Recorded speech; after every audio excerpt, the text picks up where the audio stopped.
Thermodynamics lesson number 14. Lesson number 13 मध्ये आपण standard enthalpy of फॉर्मेशनचा विचार केला होता, नाही का?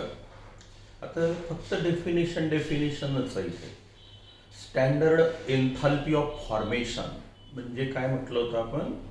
It is the change in enthalpy when 1 mole of the substance is formed from its element.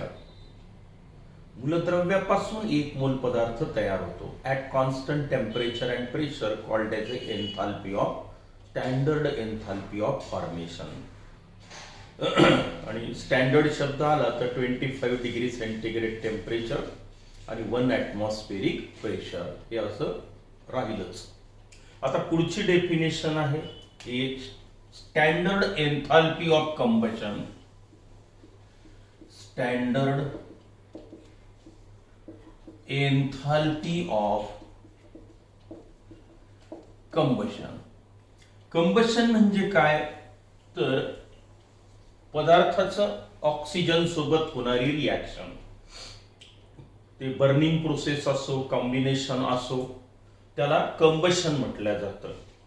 तर याची डेफिनेशन कशी केल्या जाते पहा. आता हे standard enthalpy of combustion, it is the standard enthalpy change when 1 mole of the substance in its standard state is completely burnt in oxygen or it is oxidized, called as a standard enthalpy of combustion. पुन्हा पहा, समजून घ्यायच्यावर आपल्याला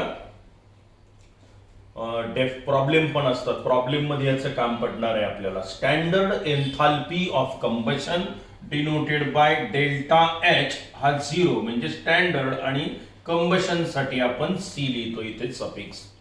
it is the change in enthalpy, it is the standard enthalpy change किंवा standard change in enthalpy when 1 mole of the substance in its standard state is completely oxidized or burnt into the excess of oxygen, called as a standard enthalpy of combustion. आता definition वरून clear होईल, example वरून definition clear होईल. For example 1 mole of carbon in its standard state. 1 mole carbon घेतला आपण म्हणजे त्याच्या molar mass एवढा, ॲटॉमिक मास म्हणजे 12 ग्रॅम थोडक्यात. सॉलिड स्टेट, कारण त्याची स्टँडर्ड स्टेट काय आहे? Solid. It is burned in oxygen, excess of oxygen. आता या कंबशन मध्ये 2च प्रॉडक्ट असतात. कार्बन असेल इकडे तर कार्बन पासून कार्बन डायऑक्साईड तयार होतो कंबशन प्रोसेस मध्ये, आणि जर यात हायड्रोजन आला तर त्याच्यापासून वॉटर मॉलिक्यूल तयार होतात. आता पहा, carbon plus oxygen it will give CO2 gaseous state. आता या रिएक्शनचा जो डेल्टा एच आहे standard state heat of combustion -393 kilo joule. आता याचा अर्थ पहा, it is the change in enthalpy, sorry standard change in enthalpy म्हणजे काय? हा स्टँडर्ड म्हणजे at 298 K 1 atmospheric pressure. It is the standard change in enthalpy when 1 mole of the substance is oxidized or burnt into the excess of oxygen, called as a standard enthalpy of combustion. आता जे पदार्थाचं combustion म्हणजे दहन, burning होऊ शकतं, त्याच्यासाठीच ही term आपण तयार केलेली आहे. दुसरे एक्झाम्पल पुन्हा पहा. मिथेन, गोबर गॅस, याचं कंबशन होत असतं. मिथेन गॅस 1 मोल घेतला, बर्न्ट इन ऑक्सिजन, बरोबर. इट गिव्स, कोण तयार होईल? कार्बन पासून कार्बन डायऑक्साईड गॅस, ऑक्सिजन आपलं हायड्रोजन पासून वॉटर मॉलिक्यूल 4 हायड्रोजन पासून. स्टँडर्ड स्टेट हा लिक्विड आहे वॉटरची, पहा गॅस गॅस गॅस आणि वॉटर लिक्विड स्टेट. आता मी काय केलं, 1 मोल पदार्थ घेतला, ऑक्सिजन लिहिला, जेवढे कार्बन होते 1 मोल मध्ये त्याचं रूपांतर कार्बन डायऑक्साईड मध्ये करा, जेवढे हायड्रोजन होते त्यानुसार वॉटर मॉलिक्यूल तयार करा. केले हायड्रोजन 4 हायड्रोजन 4, 1 कार्बन 1 कार्बन, इकडचे ऑक्सिजन मोजा, 2 आणि 2 4, हे ऑक्सिजन झाले बॅलन्स. आता असंच बॅलन्स करायचं आहे एन्थाल्पी ऑफ कंबशन. आता या रिॲक्शनचा डेल्टा एच जो आहे, हीट ऑफ द रिॲक्शन जी राहील, स्टँडर्ड स्टेट आहे, कंबशन आहे, -890 किलो जूल. याचा अर्थ असा होतो की 1 मोल मिथेन जर आपण हवेमध्ये जाळला, त्या प्रक्रियेमध्ये कार्बन डायऑक्साईड आणि वॉटर तयार झालं, हे मायनस आहे, म्हणजे त्याच्यापासून एवढी एनर्जी तुम्हाला मिळाली, बाहेर पडली. हे झालं कंबशन. मग कोणत्याही पदार्थाचं कंबशन जर तुम्हाला करायचं असेल तर फार सोपं आहे. आता समजा मला असं म्हटलं इथेनचं कंबशन, मग मी काय करेल, C2H6 gas plus oxygen gas. आता इथे 1 मोल मध्ये 2 कार्बन आहेत म्हणजे TiCO2 गॅस, 6 हायड्रोजन आहे म्हणजे 3H2O लिक्विड. हे बेदोनी 4, 4 आणि 3 7. मग आता इथे मी लिहिल 7/2O2. 7 ऑक्सिजन आहे तिकडे, इथे 7 पाहिजे तुम्हाला, मग 7O नाही लिहायचं. O2 स्टँडर्ड स्टेट आहे त्याची, 7/2O2 म्हणजे 7 ऑक्सिजन. मग या रिॲक्शनचा जो डेल्टा एच आहे, जो काय असेल तो x किलो जूल पर मोल, मायनसच राहिले कंबशन असल्यामुळे. तर हे झालं तुमचं स्टँडर्ड एन्थाल्पी ऑफ कंबशन. काही अडचण आहे का पहा बरं. आता डेफिनेशन मध्ये ही हीट ऑफ फॉर्मेशन होऊ शकते, या नाही होऊ शकत. 1 मोल पदार्थ त्याच्या इलिमेंट पासून तयार होतो, यालाच तुम्ही standard enthalpy of formation of CO2 म्हणू शकता. म्हटलं हीच हीट ऑफ द रिॲक्शन आहे. आता ही standard heat of the reaction पण होऊ शकते. त्याचप्रमाणे हे काय झालं, आता स्टँडर्ड एन्थाल्पी ऑफ कंबशन, पण याला तुम्हाला हीट ऑफ फॉर्मेशन नाही म्हणता येत, कारण हे नाही बसत डेफिनेशन. 1 मोल सबस्टन्स फॉर्म इट्स एलिमेंट आहे का ही रिॲक्शन? नाही. इथे योगायोगानं आलं, इथे नाहीये. मग आता डेफिनेशन पुन्हा एकदा सांगतो, काय आहे स्टँडर्ड एन्थाल्पी ऑफ कंबशन म्हणजे it is the standard enthalpy change when 1 mole of the substance is oxidized or burnt in the excess of oxygen, called as a standard enthalpy of combustion. आणि standard enthalpy of formation काय होती? It is the change in enthalpy when 1 mole of the substance is formed from its element in its standard state. तर ते होती standard enthalpy of formation. आता हे झालं combustion. आता जाऊया आपण फेज ट्रान्झिशनच्या डेफिनेशन कडे. आता फेज ट्रान्झिशन म्हणजे काय? फक्त पदार्थाची स्टेट बदलते. सॉलिड मधून liquid, liquid to gas, gas to liquid, liquid to solid. याला काय म्हणायचं? Phase transition. It is the process और in phase transition the state that is phase of substance is converted from one state to other state, one phase to other phase without chemical change. यामध्ये कुठल्याही प्रकारचा रासायनिक बदल झालेला नसतो. मग त्याला काय म्हटलं जातं? Phase transition. म्हणजे पदार्थाची स्टेट बदलते फक्त. सॉलिड मधून लिक्विड, लिक्विड टू गॅस, गॅसचं लिक्विड, लिक्विडचं सॉलिड, असे जे प्रकार असतात त्याला काय म्हटलं जातं? Phase transition. मग आता फेज ट्रान्झिशनचं अगदी सोप्यात सोपं उदाहरण बघा. वॉटर तुम्हाला तिन्ही स्टेट मध्ये माहिती आहे. सॉलिड वॉटर म्हणजे आईस. याला जर तुम्ही आता उष्णता दिली तर काय होत असतं? H2O लिक्विड तयार होतो, नाही का? आणि यालाही पुन्हा उष्णता दिली तर याच्यापासून कोण तयार होईल? H2O गॅस तयार होईल, नाही का? म्हणजे आता याला म्हणायचं phase transition. Solid phase two liquid phase, liquid phase two gaseous phase. मग आता या सॉलिड रूपांतर जेव्हा लिक्विड मध्ये होतं त्याला तेव्हा म्हटलं जातं फ्युजन, वितळणे, मेल्टिंग. त्याला फ्युजन शब्द आहे. सॉलिडचं रूपांतर लिक्विड मध्ये होणे याला काय म्हटलं जातं? Fusion, phase transition. आणि लिक्विडचं रूपांतर गॅसमध्ये होतं. पाण्याला उष्णता दिली त्याचं इव्हापोरेशन होतं.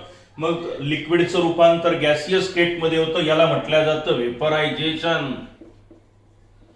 काय म्हणण्यात येतं याला? व्हेपरायझेशन. बरोबर आहे. त्यानंतर जर समजा तुम्हाला गॅसला तुम्ही थंड केलं तर त्याचं लिक्विड तयार होतं. म्हणजे परत येणारी प्रोसेस याला म्हटलं जातं कंडेन्सेशन. सांद्रीभवन, कंडेन्सेशन. बरोबर आहे. आणि लिक्विडचं रूपांतर सॉलिड मध्ये होणे याला काय म्हणता तुम्ही? आता पाणी ठेवलं फ्रीज मध्ये, सॉलिड तयार झालं, फ्रीजिंग. बघा बरं ह्या 4 टर्म आता हे सगळं काय झालं, फेज ट्रान्झिशन. लिहू इथे, फेज ट्रान्झिशन. काय म्हटलं आपण, one state of A substance is converted into the another state, one phase is converted into another phase without any type of chemical change. रासायनिक बदल झाला का इथे, नाही. मग हे फेज ट्रान्झिशन. मी आता 4 व्याख्या करू शकतो इथे, ही पहिली, दुसरी, तिसरी, चौथी. हे फेज ट्रान्झिशनच्या व्याख्या एक पाठ करा, बाकीच्या सारख्याच आहेत. आणि एकच उदाहरण वॉटरचं लक्षात ठेवायचं आहे. मग पहिली घेऊया आपण definition, enthalpy of fusion. Enthalpy of fusion ही पहिली डेफिनेशन. मग आता पहा, जे दिसतंय ते सांगायचं आहे तुम्हाला, फक्त 1 मोल साठी असतं सगळं. It is the change in enthalpy that is delta H when 1 mole of solid is converted into the liquid at a constant temperature and pressure or at given temperature and pressure, called as a enthalpy of fusion, and it is denoted by हा delta H चा रिएक्शनचा. Fusion इथं FUS लिहूया आपण, चालेल.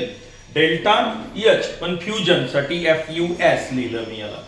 It is the change in enthalpy, that is delta H, when 1 mole of the solid substance is converted into its liquid at constant temperature and pressure, called as a enthalpy of fusion.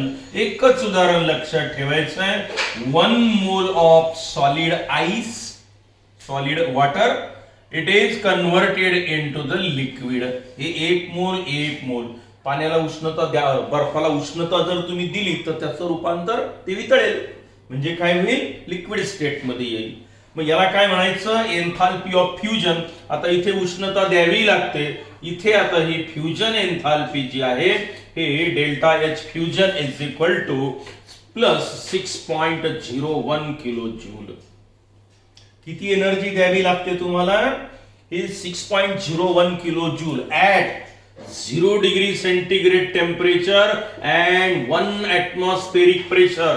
म्हणून मी इथे standard शब्द नाही वापरलेला, otherwise इथे डोक्यावर 0 लिहिलं असतं आपण, बरोबर आहे. मग it is the change in enthalpy that is delta H when 1 mole of the solid converted into the liquid at given temperature and pressure किंवा at constant temperature and pressure, called as a enthalpy of fusion. फक्त वॉटरचं example लक्षात ठेवायचं की 0 degree सेंटीग्रेडला 1 मोल solid ice जर तुम्ही घेतला 18 gram, त्याचं रूपांतर जर तुम्हाला लिक्विड वॉटर मध्ये करायचं असेल तर तुम्हाला एनर्जी द्यावी लागेल. हे पॉझिटिव्ह आलं, बाहेर पडते का नाही, द्यावी लागते, तो घेईल. म्हणजे एंडोथर्मिक रिएक्शन 6.01 किलो जूल. आता नेमकं याच्या विरुद्ध या ही डेफिनेशन तयार होईल, कोणती, एन्थाल्पी ऑफ फ्रीजिंग. मग आता दुसरी डेफिनेशन बघा, एन्थाल्पी ऑफ फ्रीजिंग FREEZING. मग याच्यासाठी मी डेल्टा एच आहेच, FREEZ असं लिहित असतो, denoted by delta H freezing, FREEZ लिहून टाकायचं शॉर्टकट तिथे. It is the change in enthalpy when 1 mole of the liquid is converted into its solid at given temperature and pressure किंवा at constant temperature and pressure, called as a enthalpy of freezing. हेच उदाहरण आपण आता उलट लिहूया. म्हणजे काय, लिक्विडचं रूपांतर सॉलिड मध्ये झालं, मग याला काय म्हणायचं, फ्रीजिंग. लिक्विडचं रूपांतर फ्रीज झालं, आता सॉलिड तयार झाला. 1 mole of the liquid is converted into its solid at constant temperature and pressure, called as a enthalpy of freezing. मग आता हा जो डेल्टा फ्रीजिंग आहे हा किती होईल पहा बरं. इकडून इकडे जाताना मला किती एनर्जी द्यावी लागली, 6.01. आता तिकडून इकडे येताना तेवढीच एनर्जी काय होईल, बाहेर पडेल. म्हणजे काढून घ्या, थंड करा त्याला. जर तुम्ही लिक्विडला थंड केलं तर त्याचं रूपांतर कशात होतं, सॉलिड. थंड करा म्हणजे काय, त्यातून हीट काढून घ्या. किती काढून घ्यायची तुम्हाला आता नेमकी, -6.01 किलो जूल एवढी एनर्जी बाहेर पडली.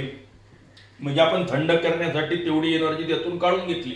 बाहेर पडली एक्झोथर्मिक रिॲक्शन. हे बघा, हे झालं आता एन्थाल्पी ऑफ फ्रीजिंग. आता दोन्ही डेफिनेशन पहा. झाले का क्लिअर तुमच्या? फक्त इकडून इकडे आल्याबरोबर साईन बदललं. Energy cannot be created, cannot be destroyed, हे माहितच आहे तुम्हाला. मग एन्थाल्पी ऑफ फ्युजन म्हणजे काय? आता it is the change in enthalpy when 1 mole of the solid is converted into the liquid at constant temperature and pressure. आणि enthalpy of freezing म्हणजे काय? It is the change in enthalpy when 1 mole of the liquid get solidify किंवा get converted into the solid at constant temperature and pressure.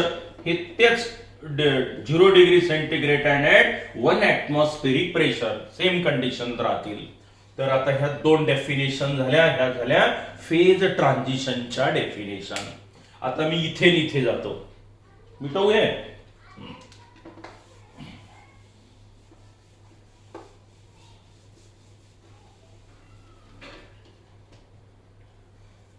इकडून इकडे जाण्यासाठी किती लागलं होतं मला? 0.61. इथे किती?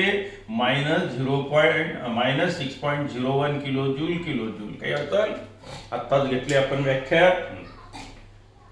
आता एन्थाल्पी ऑफ व्हेपरायझेशन तीच डेफिनेशन लावा, फक्त स्टेट कोणती आहे तेवढं सांगा मला.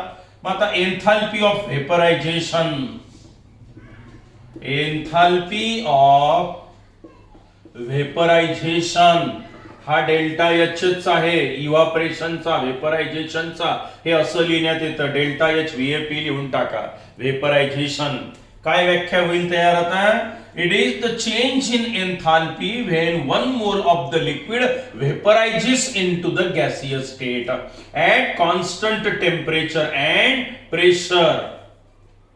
डेल्टा व्हेपरायझेशन हा H is equal to 44.01 kilo joule at 25 degree centigrade temperature, 1 atmospheric pressure. उष्णता द्यावी लागेल. पॉझिटिव्ह एंडोथर्मिक रिॲक्शन आहे. पहा, 1 मोल लिक्विड वॉटरचं रूपांतर म्हणजे 18 ग्रॅम लिक्विड वॉटर घेतलं आणि त्याला उष्णता दिली किती? ही एवढी. तर त्याचं रूपांतर कशात झालं? त्या 18 ग्रॅम वॉटरचं इव्हापरेशन होईल. किती टेम्परेचरला म्हटलं आपण? At constant temperature 25 degree centigrade, 1 atmospheric pressure. आता हेच जर तुम्ही कंडिशन बदलली तर H2O gas delta H vaporisation is 45.07 kilo joule at 0 degree centigrade and at 1 atmospheric pressure. पण टेम्परेचर प्रेशर बदललं, व्हॅल्यूज बदलतात ह्या. मग आता हे पण enthalpy of vaporisation at 25 degree centigrade, 1 atmospheric pressure. आणि हे पण enthalpy of vaporisation at 0 degree centigrade and at 1 atmospheric pressure. मग झाले एन्थाल्पी ऑफ व्हेपरायझेशन झाले. काय सांगितलं आपण? It is the change in enthalpy means delta H when 1 mole of the liquid is vaporizes or converted into the gaseous state at constant temperature and pressure called as a enthalpy of vaporization. कोणतेही एक example यातलं लक्षात ठेवा. हे लक्षात ठेवा better way. हे 0 डिग्रीला पाहिलं, हे 0 डिग्रीला पाहिलं, हे 0 डिग्रीला किती आलं? 45.07. चालेल. मग आता एन्थाल्पी ऑफ व्हेपरायझेशन पण माहिती झालं तुम्हाला. At 0 degree centigrade 45.07 kilo joule आणि हे 44.01 ऍट हे 25 डिग्री सेंटीग्रेड आणि 1 ऍटमॉस्फेरिक प्रेशर. आता उलट या म्हणजे कोण होईल? Enthalpy of condensation. मग करा व्याख्या त्याची. It is the change in enthalpy. बघा काय करायचं आहे मला आता? H2O गॅस पासून आता मला H2O लिक्विड वापस यायचं आहे. उलटी प्रक्रिया, गॅस पासून लिक्विड, बरोबर आहे. मग याला काय म्हणायचं? Enthalpy of condensation. CON लिहा फक्त इथे. हे CON आणि हे पण CON. काय होईल? फक्त साइन बदलेल. उलटी प्रक्रिया इकडून इकडे येताना झाली चौथी डेफिनेशन तयार. काय? It is the change in enthalpy when 1 mole of the gas condensed into the liquid state at constant temperature and pressure called as a enthalpy of condensation. मग 25 डिग्री सेंटीग्रेडला तीच व्हॅल्यू मायनस करा फक्त. जेवढी energy दिली होती gaseous state मध्ये व्हेपरायझेशन साठी तेवढी बाहेर काढून घ्या, त्याचं रूपांतर लिक्विड मध्ये झालं. Simple technique. इथेही तसंच आहे, त्याच व्हॅल्यू घेतल्या आपण, बरोबर आहे, 0 डिग्री सेंटीग्रेडला. म्हणजे तुम्हाला हेही माहिती झालं, हेही माहित झालं, हेही माहित झालं, हेही माहित झालं. मग आता ह्या चारही डेफिनेशन कोणत्या झाल्या मुलांनो? याला म्हणायचं एन्थाल्पी ऑफ फेज ट्रान्झिशन. फक्त पदार्थाच्या स्टेट बदलण्यासाठी ज्या काही एनर्जी चेंजेस घडून येतात त्याला म्हणायचं एन्थाल्पी ऑफ फेज ट्रान्झिशन. चालेल. आता पहा, याच्यात आणखी एक फेज ट्रान्झिशन राहिलंय. काय आहे फेज ट्रान्झिशन? आणखी माहिती आहे तुम्हाला? सॉलिडचं डायरेक्टली रूपांतर गॅसियस स्टेट मध्ये होणे याला म्हटलं जातं सब्लिमेशन. संप्लवन, सब्लिमेशन म्हटलं जातं याला. मग आता पुन्हा आली एक डेफिनेशन पाचवी फेज ट्रान्झिशन मध्ये. कोणते? एन्थाल्पी ऑफ, पाचवी definition, enthalpy of sublimation. Sublimation delta SUBH असं लिहू आपण त्याला. मग काय होईल definition? It is the change in enthalpy when 1 mole of the solid is directly converted into the gaseous state at constant temperature and pressure called as a enthalpy of sublimation. एकच व्याख्या आहे. 1 mole of the substance is, इथे काय म्हटलं आपण? Converted into liquid state, converted into gaseous state, gaseous to liquid आणि liquid to solid. आणि इथं काय म्हणणार मी? It is the change in enthalpy when 1 mole of the solid is directly converted into the gaseous state called as a enthalpy of sublimation. आता ही enthalpy of sublimation जर तुम्ही बघितलं तर ही येईल आता 51.08 kilo joule at 0 degree centigrade and 1 atmospheric pressure. सॉलिडचं रूपांतर direct gaseous state मध्ये करायचं आहे तुम्हाला. आता किती एनर्जी तुम्हाला द्यावी लागली? आता सॉलिडचं रूपांतर गॅस मध्ये 51.08 kilo joule at 0 degree centigrade and 1 atmospheric pressure. म्हणजे ही जी आहे आता, हे इथून इथे न्यायला किती लागलं माहितीये? 51.08 किलो जूल. इथून इथे जायला किती लागलं होतं? 6.01. इथून इथे जायला किती लागलं होतं? 45.07. इथून इथे हे एवढी, इथून इथे किती? मग डायरेक्ट इथून इथे जायचं. करा बेरीज. 7 1 8 0 6 5 11 1 आलं उत्तर. या दोघांची बेरीज करा. केलं उत्तर तुम्ही, आलं तुमचं उत्तर. हे 51.08 किलो जूल एक्झॅक्टली. हे 0 डिग्रीला, हे 0 डिग्रीला होतं. म्हणजेच तुम्हाला आता एक नवीन फॉर्म्युला पण माहिती झाला. आता काय माहिती झाला? Enthalpy of sublimation SUBH is equal to delta H fusion, बरोबर आहे, प्लस डेल्टा H व्हेपरायझेशन. बस या दोघांची बेरीज करा, तुम्हाला कोण मिळत असतं? Enthalpy of sublimation.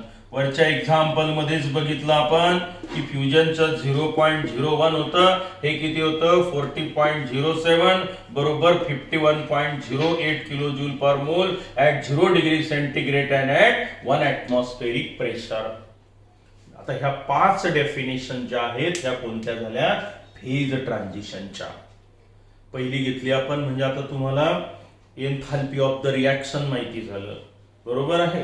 त्याच्यानंतर तुम्हाला स्टँडर्ड एन्थाल्पी ऑफ फॉर्मेशन माहिती झालं, स्टँडर्ड एन्थाल्पी ऑफ कंबशन माहिती झालं, नंतर enthalpy of fusion, enthalpy of vaporisation, enthalpy of condensation, enthalpy of freezing आणि एन्थाल्पी ऑफ सब्लिमेशन, बरोबर आहे. अजून काही 2-3 डेफिनेशन घेतल्या की मग एक शेवटचा पार्ट आहे तो म्हणजे हेसेस लॉ. म्हणजे हे प्रकरण संपेल आपलं. ठीक आहे, हे इथे पुरेच करू आपण आज. ओके.